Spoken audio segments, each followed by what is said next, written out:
तो group theory पर सबसे इंपॉर्टेंट क्वेश्चन आपको ये बताया था कि क्यूब रूट ऑफ यूनिटी का कलेक्शन फाइनाइट आबेलियन ग्रुप होता है, ठीक है।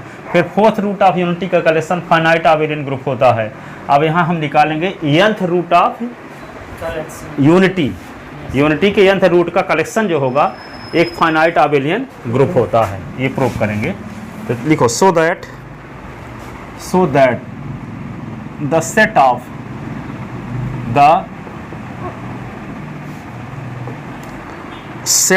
n nth root of unity, nth root of unity form a finite, form यानी बनाती है, FORM, फॉर्म, फ्राम नहीं है, form a finite आबेलियन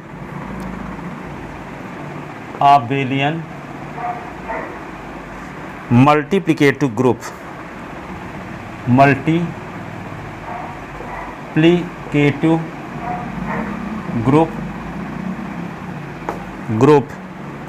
of order n order का क्या है, फाइनाइट आबेलियन ग्रुप है, मल्टीप्लिकेशन बाउंड्री ऑपरेशन के रिस्पेक्टेड, ठीक है ना। अब देखो तो क्या लेकर चलते थे, वहाँ क्या करते थे क्यूब रूट में 1 की पावर 1/3 लेकर चलते थे, इसमें 1 की पावर 1/4, अब यहाँ 1 की पावर 1/n लेकर चलेंगे, ठीक है ना। तो यहाँ पे सलूशन, तो nth रूट निकालते हैं। वी हैव, आपके पास है 1 की पावर 1/n nth रूट, तो इसको लिख सकते हो आप क्या 1 प्लस आयोटा 0 की पावर 1/n लिख सकते हैं इसी को। अब ये जानते हो 1 के स्थान पे क्या लिखा जा सकता है, एक चीज़ और जानना है यहाँ पे, काश 1 पाई है तो इसका मान होता है -1 की पावर 1, काश 2 पाई है तो इसका मान होता है -1 की पावर 2, ठीक है। काश 3 पाई है तो इसका मान क्या होगा, -1 की पावर 3। काश मान लो 2r पाई है तो -1 की पावर 2r, तो 2r इवन नंबर का जनरल टर्म है, nth टर्म, ठीक है। तो इसका मान इवन नंबर का जनरल टर्म है ना, तो इसका मान 1 होगा, ठीक है। अब इसी प्रकार होगा साइन 1 पाई है तब भी 0, साइन 2 पाई है तब भी 0, साइन 3 पाई है तब भी 0, तो साइन 2r पाई है तब भी 0, ठीक है। तो यहाँ पे क्या लिख देंगे, इस 1 के स्थान पे लिख देते हैं काश 2r पाई, और यहाँ पे 0 के स्थान पे लिख देते हैं साइन 2r पाई, ठीक है। तो क्या लिखते हैं, काश 2r pi plus iota sine 2r पाई, इस पूरे की पावर क्या लिख दिए 1/n, ठीक है। अब एक फार्मूला होता है उसमें cos theta plus iota sine theta की पावर, यदि n है तो हो जाता है cos n theta plus iota sine n theta de Moivre theorem से। पावर में चाहे पॉजिटिव इंटीजर हो, चाहे निगेटिव इंटीजर हो, चाहे पॉजिटिव फ्रैक्शन हो, चाहे निगेटिव फ्रैक्शन हो, यहाँ पे थीटा का कोफिशिएंट पावर हो जाता है, तो यहाँ पे कोफिशिएंट क्या होगा 1/n हो जाएगा, है ना।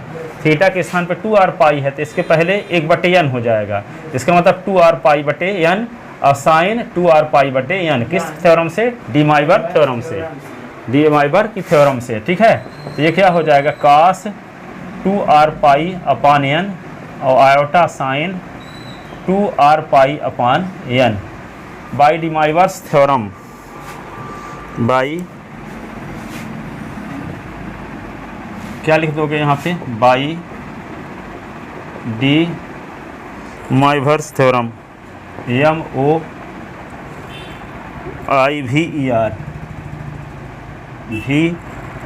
MOIVERS स्पेलिंग है, डी माइवर्स थ्योरम, स्पेलिंग वो लेबनिज थ्योरम है जैसे, डी मोइवर्स थ्योरम, ठीक है।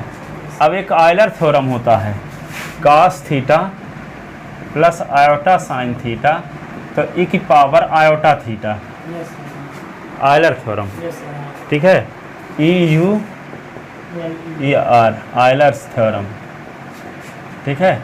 Cos theta plus iota sine theta, तो ई की पावर आयोटा थीटा, तो ई की पावर आयोटा लगा देंगे जो थीटा के स्थान पे रहेगा, तो थीटा के स्थान पे ये सब पूरा है, तो क्या हो जाएगा, ई की पावर 2r पाई अपान n और आयोटा लग जाएगा, बस यही ना, 2r पाई अपान n आयोटा, जैसे यहाँ पे थीटा लिख दिए पूरा ई की पावर में, लेकिन आयोटा भरा और लग गया है इन में, है ना, तो ये आ गया। अब putting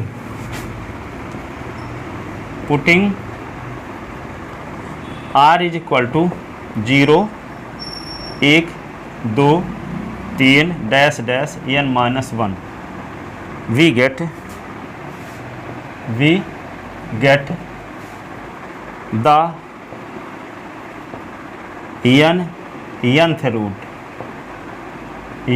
nth roots of unity. R के स्थान पे 0 रखोगे तो पहला रूट मिल जाएगा, 1 रखो तो दूसरा, 3 रखोगे तो तीसरा, 1 से रखना शुरू करते तो n तक रखना पड़ता, पर 0 से शुरू कर रहे हैं तो n माइनस 1 तक रखना पड़ेगा, ठीक है। तो टोटल मिला के 1 से लेकर के यहाँ तक में तो n माइनस 1 हो गए, 0 वाला हो गया तो n हो गए टोटल, ठीक है। तो देन n इज, फिर क्या लिखोगे, the nth root of unity, thus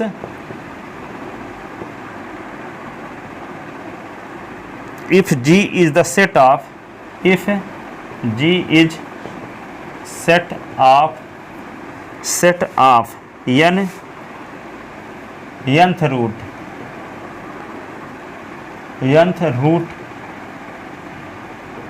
of unity, then G is equal to क्या होगा, G के मेंबर होंगे 1 होगा पहले, फिर e की पावर 2 पाई, r के स्थान पे क्या रख दें 1, तो क्या होगा 2 पाई गुणे 1, तो 2 पाई अपान n आयोटा होगा। यहाँ पे r के स्थान पे 0 रख दोगे तो e की पावर 0 होगा, तो e की पावर 0 का मान 1 होता है, तो यहाँ 1 लिख दिए। अब r के स्थान पे 1 रखोगे तो 2 pi iota upon n, 2 pi iota upon n, ठीक है, n। अब r के स्थान पे 2 रखोगे तो 2 दूना 4 पाई आयोटा अपान n, तो e की पावर 4 पाई आयोटा अपान n, फिर e की पावर r के स्थान पे 3, तो 6 पाई आयोटा अपान n, ऐसे आते जाएंगे, है ना। लास्ट वाला क्या होगा, r माइनस 1 जब रखोगे n माइनस 1, तो क्या लिख दोगे e की पावर 2 और यहाँ पे n माइनस 1 पाई आयोटा अपान n, ऐसे इस प्रकार लिख सकते हैं।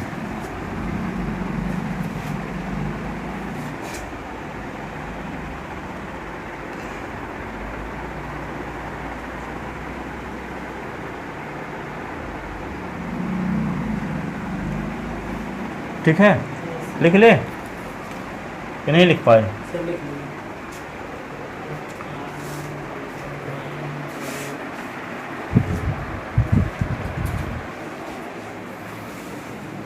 हाँ। अब देखो इसको क्या लिख सकते हैं हम, ऊपर G इज इक्वल टू जो आया है 1 तो लिखे रहो आप, e की पावर 2 पाई आयोटा, e की power 2 pi iota upon n की पावर 1 कर लो इसको, और इसको क्या कर सकते हो, e की power 2 pi iota upon n की पावर 2 कर लो, तो 2 दूना 4, तो 4 आ जाएगा। इसको लिख सकते हो e की power 2 pi iota upon n की पावर 3, तो 2 3 6 हो जाएगा, ये 6 डैश डैश, ये क्या आएगा, e की power 2 pi iota upon n की पावर n माइनस 1, ये आ जाएगा, ठीक है। और e की power 2 pi iota upon n को यदि हम ओमेगा मान लें तो ये क्या हो जाएगा, इफ वी लेट e की power 2 pi iota upon n is equal to omega, then g become क्या हो जाएगा 1 ओमेगा की पावर 1, ओमेगा की पावर 2, ओमेगा की पावर 3 डैश डैश ओमेगा की पावर क्या हो गया n माइनस 1। ठीक है, तो जैसे इकाई के क्यूब रूट निकाले थे तो g की पावर क्या लिखे थे 1 ओमेगा ओमेगा स्क्वायर, तो क्यूब रूट तो ओमेगा की पावर 3 एक हो जाता है ना, तो 2 तक लिखा गया था। ठीक है, इसी प्रकार n माइनस 1 तक लिखा गया है, n लिख देंगे तो 1 हो जाएगा, n लिख देंगे तो 1 हो जाएगा, तो 1 लिखे हुआ है। तो चाहे 0 लिखो, ओमेगा की पावर 0 लिखो तब भी बना जाएगा, और ओमेगा की पावर 3 लिखो तब भी बनाएगा। ठीक है, तो इसके एलिमेंट को लिखा जा सकता है omega omega square omega cube भी। ठीक है, यदि एक नहीं लिखते हो तो इसको ओमेगा की पावर n भी लिख सकते हैं। अब ये आ गया जी। अब इसको जी को आपको प्रूव करना है कि मल्टीप्लिकेशन बाइनरी ऑपरेशन के रिस्पेक्ट एक फाइनाइट आबेलियन ग्रुप है। क्या है? एक फाइनाइट आबेलियन ग्रुप है। तब ये दिखाना पड़ेगा कि ये पांचों प्रॉपर्टी को होल्ड करती है कि नहीं। तो now we have to prove that, now we have to prove that G dot is finite abelian group, finite abelian group। ठीक है, एक विशेष बात और देखो, जैसे G के एलिमेंट क्या है 1 ओमेगा ओमेगा स्क्वायर। ठीक है, तो इसमें ये क्यूब रूट है, तो G की पावर यदि 1 की पावर 3 करेंगे तब भी बनाएगा, ओमेगा की पावर 3 करेंगे तो क्या आएगा 1 आएगा कि नहीं आएगा, और ओमेगा स्क्वायर की पावर 3 करेंगे तब भी बनाएगा। ठीक है, तो यदि nth root of cube root unity है तो जी में जितने एलिमेंट हैं उसमें पावर 3 लगाने से 1 आता है। ठीक है, इसी प्रकार फोर्थ रूट ऑफ यूनिटी जो है जी इज इक्वल टू आपके पास है 1 माइनस 1 आयोटा माइनस आयोटा, इसमें भी पावर 4 लगाओ तो 1 आ जाएगा, इसमें पावर 4 लगाओ तो 1 आ जाएगा, इसमें भी पावर 4 लगाओ तो 1 आ जाएगा, इसमें भी पावर 4 लगाओ तो 1 आ जाएगा। ये फोर्थ रूट ऑफ यूनिटी है। तो फिफ्थ रूट ऑफ यूनिटी जो होगा तो उसमें पावर 5 लगाओगे तो हर एक एलिमेंट कम वैल्यू 1 हो जाएगी। इसी प्रकार nth रूट ऑफ यूनिटी में जितने एलिमेंट इसमें दिए गए हैं इन सभी एलिमेंट में यदि पावर n लगा दोगे तो सब मान 1 के बराबर हो जाएगा। बात सहमत हुई इस बात से? ये समझ में यहीं से आएगा। 1 के हर एक एलिमेंट पावर 3 लगाते हैं तो 1 आता है, इसमें पावर 4 लगाते हैं तो 1 आता है। तो ये जब फिफ्थ रूट ऑफ यूनिटी होगा तो पावर 5 लगाने से 1 आएगा। तो जब nth रूट ऑफ यूनिटी है तो हर एक एलिमेंट में पावर n लगाएंगे तो 1 आ जाएगा, और 1 के बारे में कंफर्म पता है कि जी का मेंबर है। ठीक है, तो क्लोजर प्रॉपर्टी दिखाने के लिए क्या करें, 2 एलिमेंट ले लें ओमेगा और ओमेगा स्क्वायर, तो पावर यहाँ पे भी n लगा दें, पावर n यहाँ भी लगा दें, तो क्या आ जाएगा 1 आ जाएगा कि नहीं आएगा? ठीक है, तो 1 इंटू 1 करो तो 1 ही आएगा, 1 जी का मेंबर है ही, इसका मतलब क्लोजर प्रॉपर्टी होल्ड हो रही। तो लिखते हैं सबसे पहले क्या, G1 for it we have to show that, we have to show that. तो क्या लिख दें पहले G1 closure property, closure property. तो क्लोजर प्रॉपर्टी के लिए क्या लेकर चलेंगे, late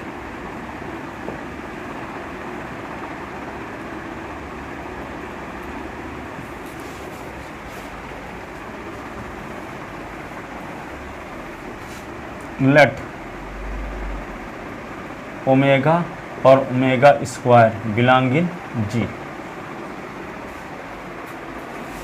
late omega omega square belong in G. तो इम्प्लाइज क्या हो जाएगा, ओमेगा इंटू ओमेगा स्क्वायर, तो ओमेगा की power n is equal to 1, omega square की power n is equal to 1। ये होगा? यस। तो यहाँ पे omega into omega square is equal to क्या होगा, ओमेगा क्यूब, ठीक है, ओमेगा क्यूब। और ओमेगा क्यूब भी किसका मेंबर है? ओमेगा क्यूब भी किसका मेंबर होगा? जी। क्यों? क्योंकि ओमेगा क्यूब की पावर n कर देंगे तब भी क्या आ जाएगा? 1 ही आएगा, क्योंकि ओमेगा क्यूब भी जी का मेंबर है ना, n-1 तक। तो यहाँ पे क्या होगा? क्योंकि ओमेगा क्यूब की पावर n करेंगे तो क्या आएगा? 1 और बिलोंग इन जी। इसका मतलब क्या है? कोई भी दो एलिमेंट लेते हैं तो यहाँ पे क्या होगा? वह उसका जो मल्टीप्लाई है वह किसका मेंबर हो जाएगा? जी का मेंबर होगा कि नहीं? तो क्या लिखोगे? हेंस G1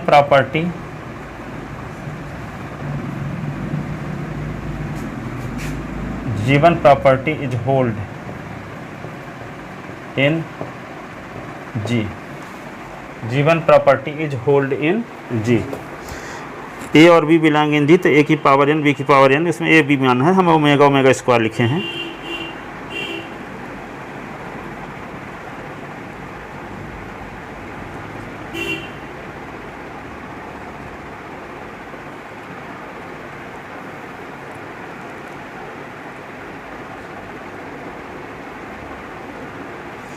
इसमें कैसे लिखा है? इसके तो हो गया ना आर, इसको ऐसे भी लिख सकते हो। क्या लिखोगे? लेट ए बी और belong in G, then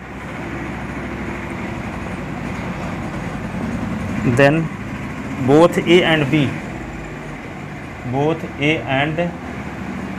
B are nth root of unity, nth root of unity. Therefore A की पावर n, ए की पावर देयरफॉर ए की power n is equal to 1 और बी की power n is equal to 1, B की power n is equal to 1। Now A B की power n को क्या लिख सकते हैं? ए की पावर n, बी की पावर n। इसका मतलब क्या हुआ? 1 इंटू 1 तो 1 आ गया, तो ए बी की power n is equal to 1 आ रहा है।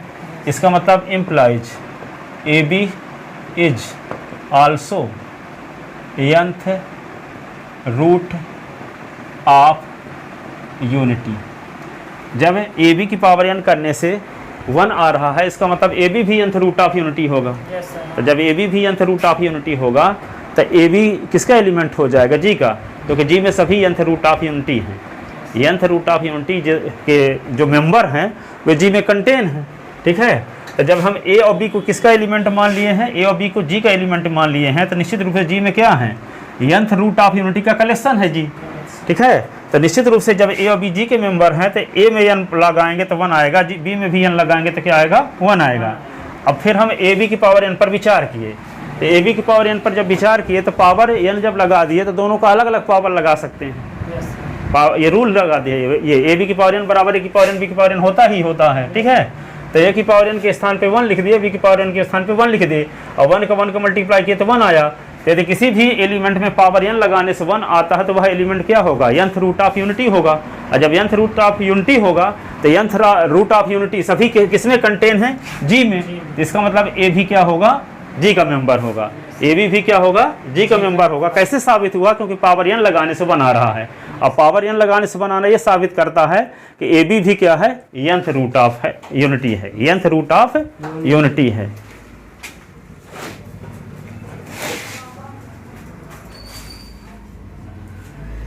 nth रूट ऑफ यूनिटी है। implies A B is also nth root of unity, implies A B belong in G, A B belong in G. hence closure property is hold in G, hence closure property is hold in G। अब देखते हैं क्या, यही नीचे वाला लिख देना, वो ज़्यादा सफिशिएंट नहीं है ऊपर वाला, ठीक है। क्योंकि ऊपर वाला जब लिखना तो दूसरे राइटर किताब में वो उसको अच्छे से स्पष्ट किया है कि उसकी वैल्यू n से कम है, n से अधिक है, तो डिवीजन एल्गोरिथम मेथड लगाएंगे। ठीक है, तो वे हमको याद आ गए जब उसको लिखने लगे तो, कि दूसरी किताब वाला बी आर ठाकुर में जैसे लिखा है। ठीक है, पर यदि आप इस प्रकार से लिखोगे तो ये रीजन लगाना पड़ेगा कि यदि ए और बी जी के मेंबर है तो एन रूट ऑफ यूनिटी होंगे, और जब एन रूट ऑफ यूनिटी होंगे ए और बी, तो पावर एन लगाने से बन आएगा। ठीक है, और जब हम ए बी की पावर एन को लिख सकते हैं कि पावर एन बी की पावर एन, ए की पावर एन की वैल्यू 1, बी की पावर एन की वैल्यू 1, तो ए बी में पावर एन लगाने से वन आ रहा है। तो यदि किसी भी एलिमेंट में पावर एन लगाने से वन आता है तो वह एलिमेंट किसका एलिमेंट होगा? जी का एलिमेंट होगा, अर्थात वह nth रूट ऑफ यूनिटी होगा। ठीक है, तभी पावर एन लगाने से वन आ रहा है। ठीक है, इससे ये साबित हो गया कि ए बी किसका एलिमेंट हो, ए बी भी क्या होगा? nth रूट ऑफ यूनिटी होगा, और जब A B nth root of unity होगा तो निश्चित रूप से वो किसका मेंबर हो जाएगा? जी का। इसका मतलब दो एलिमेंट ए और बी जी के एलिमेंट लिए तो दोनों का मल्टीप्लाई भी जी का मेंबर हो गया।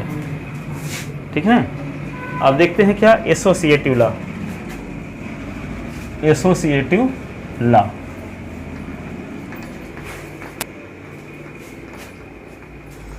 G2 एसोसिएटिव लॉ, साहचर नियम।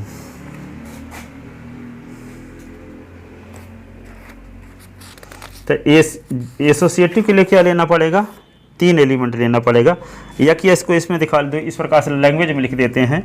The element of G are, the लिखो, the element of G are all complex number, complex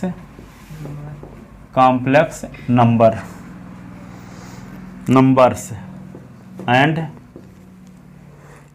the multiplication of complex number, multiplication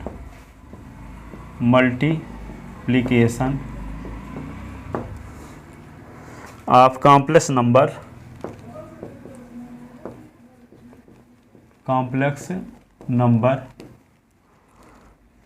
is associative.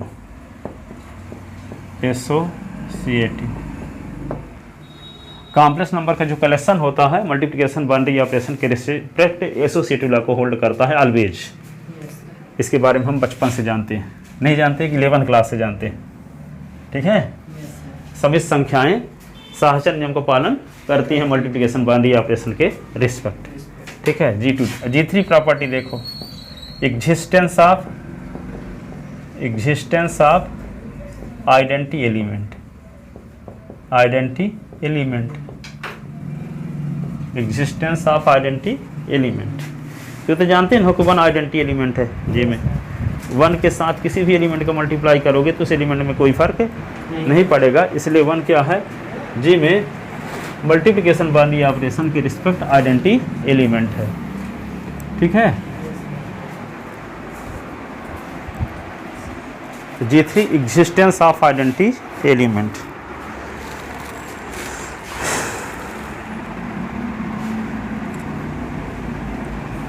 तो clearly 1 belonging G is identity element।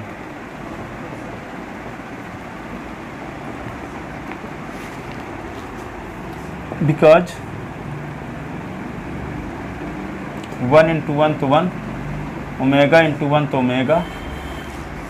Omega square into 1 तो omega square, dash dash omega की power n -1 into 1 तो omega की power n -1। किसी भी element में 1 का गुणा करोगे तो उस एलिमेंट में कोई फर्क नहीं पड़ेगा, इसलिए आइडेंटिटी एलिमेंट क्या हुआ? 1।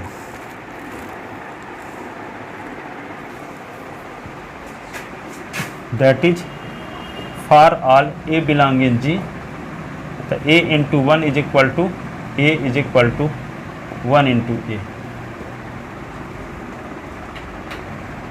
ठीक है, इसका मतलब जी में आइडेंटिटी एलिमेंट का एग्जिस्टेंस है, hence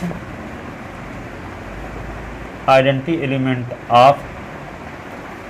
element existent G, identity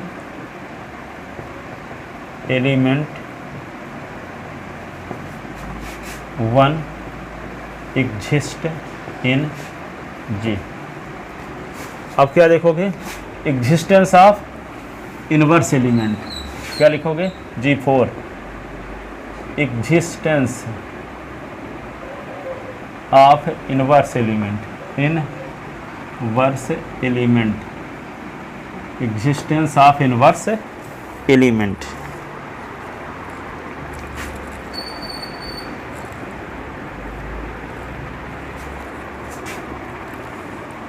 clearly inverse of 1 is 1, 1 के इनवर्स तो 1 ही होगा। फिर क्या लिखोगे, इफ ओमेगा की पावर r, ओमेगा की पावर r, और r क्या हो, 1 is less than, r is less than r equal n minus 1, is any element of G, is any element of G। मान लेते हैं कि ओमेगा की पावर आर जी का कोई एलिमेंट है जहां r का मान क्या है 1 और n माइनस 1 के बीच कोई भी मान हो सकता है r के स्थान पे, ठीक है। तो यदि मान लेते हैं कि ओमेगा जी का एलिमेंट है तो ओमेगा का इनवर्स एलिमेंट क्या होगा, ओमेगा की पावर 3 माइनस 1, यानी ओमेगा स्क्वायर होता है कि नहीं होता। जैसे हम क्यूब रूट ऑफ यूनिटी के बारे में बात करें, जी इज इक्वल टू क्या लें, क्यूब रूट में 1 ओमेगा ओमेगा स्क्वायर, ठीक है। तो यदि हम ओमेगा जी का एलिमेंट मानकर चलें तो ओमेगा का इनवर्स एलिमेंट क्या होगा, ओमेगा की पावर यहाँ 1 ना है, तो 1 के लिए क्या करेंगे 3 माइनस 1, ओमेगा की पावर 2 लेते हैं जी का एलिमेंट, तो ओमेगा की पावर 2 का इनवर्स एलिमेंट क्या होगा 3 माइनस 2, तो ओमेगा हो जाएगा। तो यदि ओमेगा की पावर r लेंगे तो यहाँ nth रूट ऑफ यूनिटी है, तो वहाँ पे 3 माइनस 1 करते थे, 3 माइनस 2 करते थे, यहाँ n minus r n minus t ऐसे करेंगे, ठीक है। तो क्या लिखेंगे, ओमेगा की पावर r किसका एलिमेंट लिए हैं, वहाँ r के बारे में बता दिया गया है कि 1 से लेकर के 2 तक है क्यूब रूट ऑफ यूनिटी में, और इसमें 1 से लेकर के n माइनस 1 तक पावर लगा सकते हैं। ओमेगा की पावर क्या होगी, जब power nth root of unity का कलेक्शन है तो ओमेगा की पावर 1 से शुरू होगी तो कहाँ तक जाएगी, ओमेगा की पावर n माइनस 1 तक जाएगा, है ना, n नहीं रहेगा। जैसे जी लिखते हैं तो ओमेगा क्यूब तक नहीं जाता, 1 रहेगा, ओमेगा स्क्वायर है क्यूब रूट ऑफ यूनिटी, घात 3 में तो 1 हो जाता है ना। तो यहाँ पे ओमेगा की पावर 1 से शुरू होगा, कहाँ तक रहेगा n माइनस 1 तक। तो ओमेगा की पावर r जो ले रहे हैं तो 1 से शुरू करके और n माइनस 1 तक में से कोई भी पावर हो सकते हैं यहाँ, ठीक है। तो जो उसका इन्वर्स एलिमेंट क्या होगा, n से r घटाने के बाद जो होगा वे होगा, क्योंकि ओमेगा का इन्वर्स एलिमेंट निकालना है तो ओमेगा का इन्वर्स एलिमेंट क्या होता है, ओमेगा की पावर 3 माइनस 1, ओमेगा स्क्वायर का निकालना है तो ओमेगा की पावर 3 माइनस 2, तो ओमेगा की पावर 1 हो जाता है ना। तो ओमेगा की पावर r का इन्वर्स एलिमेंट क्या होगा, ओमेगा की power n minus r, omega की पावर t का inverse element omega n minus t, omega की पावर r का इन्वर्स एलिमेंट ओमेगा की पावर n माइनस r, होगा कि नहीं होगा। इस प्रकार तो ओमेगा की पावर r, ये प्रतिनिधि के रूप में ओमेगा की पावर r ले ले, एनी एलिमेंट ऑफ g लिख लिए। देन ओमेगा की power n minus r is also an element of g, is also an element of g such that omega की पावर r और ओमेगा की power n minus r दोनों को multiply करते हैं तो ओमेगा की power r plus n minus r, तार r कट गया तो ओमेगा की पावर n, ओमेगा की पावर n की वैल्यू 1 आ गई, ठीक है। तो इन दोनों एलिमेंट के बीच में मल्टीप्लिकेशन लगाते हैं तो 1 आ रहा है कि नहीं आ रहा है। तो जब दो एलिमेंट के बीच में मल्टीप्लिकेशन लगाने से आइडेंटिटी एलिमेंट आ जाए तो दोनों एलिमेंट एक दूसरे के क्या कहलाएंगे, इनवर्स एलिमेंट, इनवर्स एलिमेंट कहलाएंगे। 5 में 1/5, 5 और 1/5 का गुणा करो तो 1 आएगा, तो 1/5 का क्या हुआ, इनवर्स एलिमेंट। तो यहाँ पे इसमें और इसमें का मल्टीप्लाई करने से 1 आ रहा है, तो ये दोनों एक दूसरे के क्या हुए, इनवर्स एलिमेंट हो गए। तो ओमेगा की power n minus r implies omega की power n minus r is inverse element of omega की पावर आर। ठीक है, इसके बाद क्या लिखोगे, G5 commutative law, commutative law. तो we no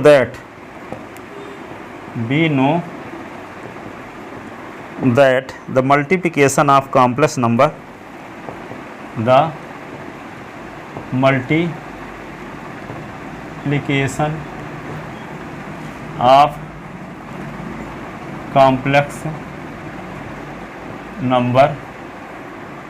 complex number is commutative,